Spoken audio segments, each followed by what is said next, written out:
Hello. तो नमस्कार आप सभी लोगों को। ये थोड़ा सा मुझे बताना था ब्रेड इम्प्रूवर्स के इतने सारे ब्रेड इम्प्रूवर किस लिए डेवलप कर दिए। ऐसा एक सवाल एक कॉमन सा रहता है कि एक ही ब्रेड इम्प्रूवर काफ़ी क्यों नहीं था, बहुत सारे इम्प्रूवर्स की ज़रूरत क्या थी। तो मैं आपको ये थोड़ा सा शेयर करना चाहता हूँ कि असल में इम्प्रूवर एक ही बनाया था शुरुआत में, और उसके बाद से फिर वो एज पर द रिक्वायरमेंट वो धीरे धीरे बढ़ते गए, और इस तरह से अब ये कई सारे इम्प्रूवर आपके सामने हैं। तो अब ये सवाल, सबसे बड़ा सवाल ये पूछते हैं लोग, भाई इसमें से बढ़िया इम्प्रूवर कौन सा है, हमें तो बढ़िया इम्प्रूवर चाहिए। तो बढ़िया इम्प्रूवर सारे हैं, वो अपनी अपनी जगह पे बढ़िया हैं। हर एक की अपनी कॉस्टिंग है और उसके हिसाब से उसके अपने रिजल्ट्स हैं और उसके एंड यूजर्स हैं।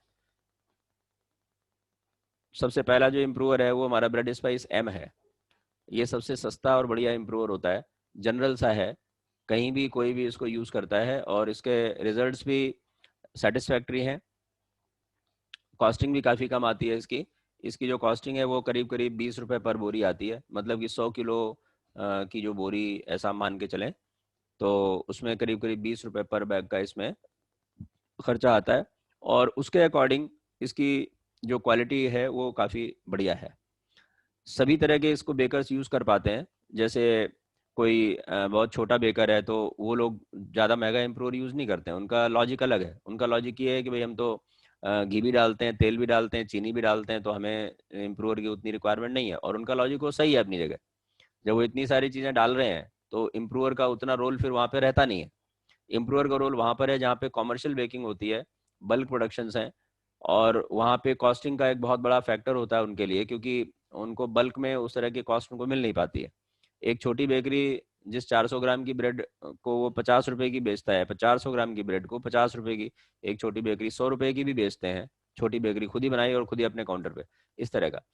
और यहाँ पे जो 400 ग्राम की ब्रेड है वो उनसे 1/4 में भी बिकने को राजी नहीं होती। तो वहाँ पर कॉस्टिंग का बहुत बड़ा एक हिंड्रेंस रहता है। तो छोटे बेकर्स भी उसको यूज़ कर पाते हैं ब्रेड स्पाइस एम को, और बड़े बेकर्स इसलिए यूज़ करते हैं बिकॉज उनको कॉस्टिंग का थोड़ा सा रहता है। हालांकि इम्प्रूवर में कॉस्टिंग कभी भी कॉस्टिंग बढ़ाता नहीं है इम्प्रूवर, ये आप ध्यान रखिए। आप कोई सा भी यूज़ करें, ये आपकी अपनी चॉइस है, बट इम्प्रूवर से कॉस्टिंग कभी भी बढ़ती नहीं है। क्योंकि उसमें एक तो आपका जो ईल्ड है वो बढ़ जाती है, रोटी आपको थोड़ी ज़्यादा मिल जाती है, प्लस क्वालिटी जो है उसकी वजह से आपकी मार्केट एक ठीक से हो पाती है, प्राइसिंग आपकी अच्छी हो पाती है, मार्केट में कॉन्फिडेंस रहता है प्रोडक्ट को लेके। तो ये सब जो पॉजिटिव चीज़ें हैं इम्प्रूवर के साथ, वो उसकी कॉस्टिंग को कभी भी बढ़ने नहीं देती, ब्रेड की कॉस्टिंग को या किसी भी प्रोडक्ट की।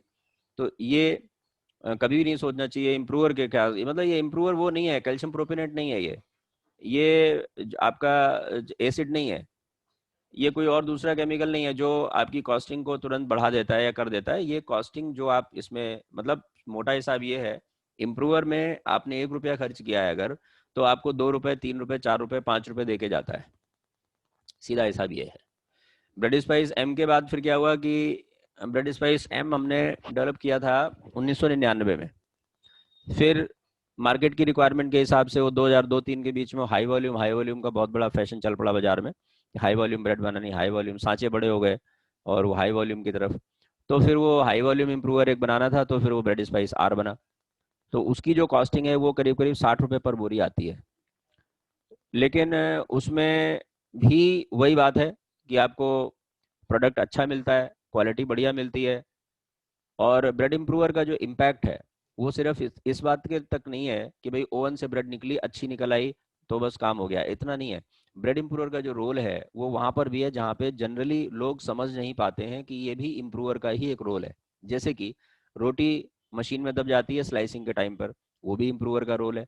फिर इसके बाद जब पैकिंग के बाद जब आप उसको क्रेट्स में लगा के और ट्रांसपोर्ट में गाड़ी में जब जा रही होती है रोटी, तो उस समय पे वो ऊपर से 2-2 अंगुल, 3-3 अंगुल खाली हो जाती है पहुंचते पहुंचते, वो भी इम्प्रूवर का रोल है। तो उससे रोटी का लुक खराब हो जाता है, जो पैकिंग है ढीली हो जाती है, तो वो ब्रेड का जो लुक है, जो काउंटर पे रखने की जो जो दुकानदार सोचता है, वो उसको नहीं मिलता। तो इसलिए ब्रेड आपकी पीछे रखता है, अच्छी वाली ब्रेड को आगे रखता है। तो ऐसे करके बड़े सारे फैक्टर्स हैं जो इम्प्रूवर के लिए, मतलब this is just not direct costing.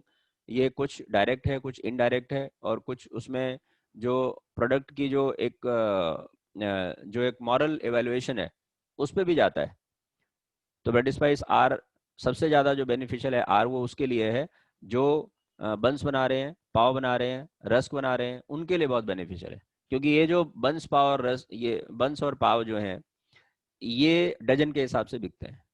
तो जो चीज़ डजन के हिसाब से बिक रही है उसमें अगर आपने वॉल्यूम बढ़ा लिया, वेट कम कर लिया तो वो ज़्यादा निकल आती, तो उसमें तो काफ़ी ज़्यादा प्रॉफिटेबल रहता है ये ब्रेड स्पाइस आर का यूज़। फिर इसके बाद हमने फिर वो क्लाइंटेज थोड़ी सी अलग हो गई। वो 5 स्टार होटलों के पॉइंट ऑफ व्यू से फिर हमने ब्रेड स्पाइस आई का डेवलपमेंट किया, क्योंकि वहाँ पे उन्हें क्वालिटी बहुत बढ़िया चाहिए होती है, कॉस्ट की उनको कोई परवाह नहीं होती। तो फिर उन्होंने ब्रेड स्पाइस आई डेवलप किया जो कि हाईएस्ट क्वालिटी का इम्प्रूवर है। और मार्केट में आज भी मतलब हाईएस्ट क्वालिटी का इम्प्रूवर अगर है तो ब्रेड स्पाइस आई है। ब्रांड कोई सा भी हो, इंडियन हो, फॉरेन हो, इम्पोर्टेड हो, देशी हो, कोई हो, आई के मुकाबले कोई इम्प्रूवर नहीं है।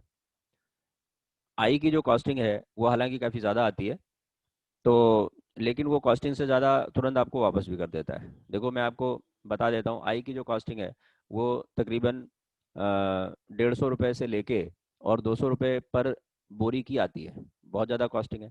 लेकिन उसमें क्या है कि एक तो आपको जो सोया फ्लोर आप डालते हो उसकी ज़रूरत नहीं है। सोया फ्लोर उसमें डला हुआ है ऑलरेडी, वो इम्प्रूवर ही सोया फ्लोर में बना है। और हम सोया फ्लोर यूज़ करते हैं शायद वो आपको मिल भी नहीं पाता है आसानी से, क्योंकि इम्पोर्टेड है वो। और एंजाइम एक्टिव सोया फ्लोर है। जो एंजाइम एक्टिव सोया फ्लोर होते हैं उनका एक अलग ही बेनिफिट होता है ब्रेड में, तो वो हम डालते हैं, उसी में वो बेसिस पे बना है पूरा, उसी बेस पे। इसके अलावा आपको ग्लूटेन की ज़रूरत नहीं है डालने की। तो एक आपने अगर आप सोया फ्लोर डाल रहे हो तो 60 रुपये किलो के आसपास की वो आइटम है सोया फ्लोर की। अगर आपने 1 किलो सोया फ्लोर डाला, 60 रुपये आपके वो कम हो गए। अगर आप 250 ग्राम भी अगर आप ग्लूटेन डाल रहे हो बोरी के ऊपर, तो वो करीब करीब 160 रुपये 170 रुपये किलो की आइटम है, 40 रुपये की आपकी ग्लूटेन कम होगी। फिर इसके बाद उसमें करीब 3 से 4 ब्रेड आपको फालतू मिल जाएंगी। वाटर एब्जॉर्प्शन पावर उसकी काफ़ी ज़्यादा है इम्प्रूवर की, तो काफ़ी अच्छा वाटर एब्जॉर्ब होता है उसमें। तो आपको अगर 4 ब्रेड अगर 800 ग्राम की एक्स्ट्रा मिल गई तो आपको 100 रुपये वो मिल गए। तो इस तरह से वो बिल्कुल वापस कर देता है, कुछ रखता नहीं अपने पास। इसके बाद जो आपको क्वालिटी मिल रही है वो एक आपका एडेड एडवांटेज है। तो ब्रेड स्पाइस आई की ये कॉस्टिंग है। पर्टिकुलरली बनाया तो हमने उसी के लिए था, हाई हाई एंड बेकरीज के लिए, लेकिन ये प्रोडक्ट बहुत अच्छा है किसी के लिए भी, क्योंकि इसमें क्वालिटी मिलती है और एक्स्ट्रा बर्डन कॉस्ट का नहीं आता है। फिर बाद में हुआ ये कि कुछ जो बाहर के जो क्लाइंट्स हैं उनका ब्रेड स्पाइस आई का वॉल्यूम थोड़ा ज़्यादा हो जाता है, आर का वॉल्यूम थोड़ा ज़्यादा हो जाता है, क्योंकि आर की जो डोजेज है वो 250 से 300 ग्राम पर बोरी है। मतलब कि ये 1 किलो मैदे पे 2 से 3 ग्राम है आर की डोज, तो वो थोड़ा ज़्यादा हो जाता है। फिर जो आई की जो डोज है वो 6 ग्राम से लेके 10 ग्राम तक की है, वो और भी ज़्यादा हो जाता है। तो ब्रेड स्पाइस एम के जैसा, अब एम की जो डोज है वो 1 किलो पर 1 ग्राम है। तो लोगों ने थोड़ा कहा कि यार ऐसा कुछ हो जाए कि डोज रहे एम की जैसी और इफेक्ट रहे आई के जैसा। तो फिर हमने आर को आर मैक्स में कंसंट्रेट बनाया, आर का कंसंट्रेट आर मैक्स बनाया और आई का कंसंट्रेट आई मैक्स बनाया। हालांकि आई मैक्स के रिजल्ट उतने अच्छे नहीं है जितने कि आई के हैं, मतलब this is very fact. Because I में हम एंजाइम एक्टिव सोया फ्लोर डालते हैं, तो एंजाइम एक्टिव सोया फ्लोर का जो इम्पैक्ट है वो डिफरेंट है। तो उसमें कुछ ग्लूटेन का भी परसेंटेज होता है, तो ग्लूटेन का भी और ये सब नहीं हो पाता। आई मैक्स में केवल इम्प्रूवर के जो मेन इंग्रेडिएंट्स हैं सिर्फ वो हैं। हालांकि वो ठीक है, मार्केट में ज़्यादा एक्सेप्टेबल है उसको, बिकॉज वो कहते हैं भाई हमें कम, थोड़ा सा मतलब कम जगह में आ जाता है, ट्रांसपोर्टेशन में भी ईजी रहता है, और आई मैक्स में जो रिजल्ट हैं वो आई के जैसे हैं, मतलब एग्जैक्टली तो नहीं लेकिन हाँ उसी के जैसे हैं। तो इस तरह से ये प्रोडक्ट डेवलप हुए धीरे धीरे करके। फिर रस्क के लिए हमने स्पेशल उसको समझा जाना, और इतना सारा एक्सपीरियंस हमारा जो इतना लंबा एक्सपीरियंस है इस इंडस्ट्री का, तो हमने रस्क में पहले तो हम जो ब्रेड इम्प्रूवर होते थे वही हम यूज़ करवा देते थे, और सारे लोग वो करते ही अभी भी वही करते हैं, ब्रेड इम्प्रूवर को ही रस्क इम्प्रूवर में यूज़ कर लेते हैं। लेकिन रस्क की जो रिक्वायरमेंट है वो एक्चुअल में डिफरेंट है। वो कैसे डिफरेंट है? रस्क में जो आपका फर्मेंटेशन टाइम है काफ़ी लंबा होता है, और आप देखेंगे कि मोस्ट ऑफ द केसेस में सर्दी के मौसम छोड़ दो आप, बाकी के मौसम में आप देखेंगे कि रस्क के सरफेस पर जब आप फर्मेंटेशन के बाद जब आप निकालते हो तो उसमें ऊपर के सरफेस पे बबल बबल बबल बबल छोटे छोटे छोटे छोटे छोटे छोटे छोटे छोटे बबल आ जाते हैं।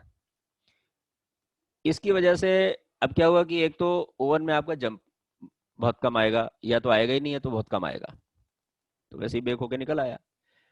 चलो ठीक है, इसके बाद जब आप स्लाइसिंग में गए तो क्योंकि इसके सरफेस पे बबल होता है तो स्लाइसिंग के समय पे थोड़ा थोड़ा वो टूटने लगता है ऊपर। अब लेकिन यहीं पे काम खत्म नहीं हुआ, अब आपको जो स्लाइस किया हुआ है इसको आपने रीबेक करना है, क्योंकि रस के लिए उसको सुखाना है, दोबारा से बेकिंग आपने करनी है। दोबारा से बेकिंग होकर जब ये बाहर निकलता है तो क्योंकि उसमें बबल आ चुके होते हैं, बबल की वजह से ऊपर का सरफेस आप ध्यान ध्यान देंगे तो इस बात को आप महसूस कर पाएंगे कि मैं क्या बोल रहा हूँ। ऊपर का सरफेस टूटना शुरू हो जाता है, उसको फ्लाइंग क्रस्ट बोलते हैं वैसे इनकी बेकरी वाली भाषा में। तो वो निकलना शुरू हो जाता है, उचड़ना शुरू हो जाता है। जब लड़का उसको डीपैन करने के बाद, जब उसको बंदा ऐसे करके इकट्ठा करके 6-8 स्लाइस और उसको ठक ठक करता है, ठक ठक करने के बाद जब उसको थैली में डालता है, उस टाइम पे वो फिर से वहां पे वो झड़ने की शिकायत रहती है। इस तरह से जब वो भर गया पैकेट में, कितना ही अच्छा आपका पैकेट आपने बनवाया, कितना ही अच्छी प्रिंटिंग है, कुछ है, वो सब सेकेंडरी हो जाता है। अब वो जो ये झाड़न है, जो ये माल, जो बुरादा सा बन रहा है, ये बुरादा उस पैकेट में आपकी पूरी प्रोडक्ट की जो लुक है उसको खराब कर देता है। प्रोडक्ट अच्छा नहीं दिखता। इस चीज को हमने ध्यान में रख के, और एक चीज और कि जब भरने के समय, जब जब उसको रस्क के टुकड़ों को लेके ऐसे करके और उसको थैली में डालते हैं तो ठक ठक जब करते हैं तो वो टूटता भी है, ब्रेकेज आती है, बहुत सारी माल की बहुत सारी ब्रेकेज आ जाती है। पता लगा कि आपकी 100 किलो की एक बोरी पे 4-4, 5-5% के 4-4, 5-5 किलो की, मतलब कि 3 किलो से लेके और 5 किलो तक की ब्रेकेज ये नॉर्मल आ जाती है। इतना सारा जो माल खराब होता है, अब उसको आप एनिमल फीड में ऐसे वैसे बेचते इधर उधर, उसका सब वो नुकसान है।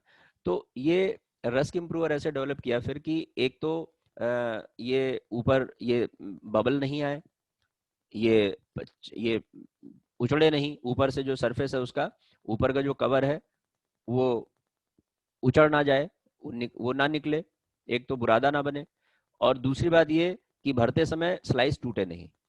तो एक तो उसका लुक ठीक हो गया, और फिर उसकी जो ब्रेकेज ब्रेकेज आ रही थी, जो वेस्टेज आ रही थी, वो वेस्टेज आपकी कम हो गई। तो हालांकि इसका जो इम्प्रूवर की जो कॉस्टिंग है वो करीब 100 रुपए पर बोरी के आसपास आती है, लेकिन आपको वो डायरेक्टली 200 से 300 रुपए कम से कम हर बोरी पर देकर जाता है। तो ब्रेड स्पाइस जे करके हमने एक और इम्प्रूवर डेवलप किया, वो अलग स्पेशली रस के लिए है। ठीक है, तो अब एम की जो डोजेज हैं वो 1 किलो मैदे पे 1 ग्राम की है। आर मैक्स की जो डोज है वो भी 1 किलो मैदे पे ½ ग्राम से लेकर 1 ग्राम तक की है। आई मैक्स की जो डोज है वो ½ ग्राम से लेकर 1 ग्राम तक की है। ब्रेड स्पाइस जे की जो डोज है वो भी ½ ग्राम से लेकर 1 ग्राम तक की है। अब ऐसे ये जो इम्प्रूवर्स हैं इनको ज्यादा लोग लाइक कर रहे हैं, जो कम डोज में अच्छा रिजल्ट देने वाले। हालांकि आई का कोई मुकाबला नहीं है, आई तो बेस्ट है, आर उससे नीचे है, आई तो सुपर इम्प्रूव है, सुपर डुपर इम्प्रूव है, लेकिन वो अपनी अपनी चॉइस है।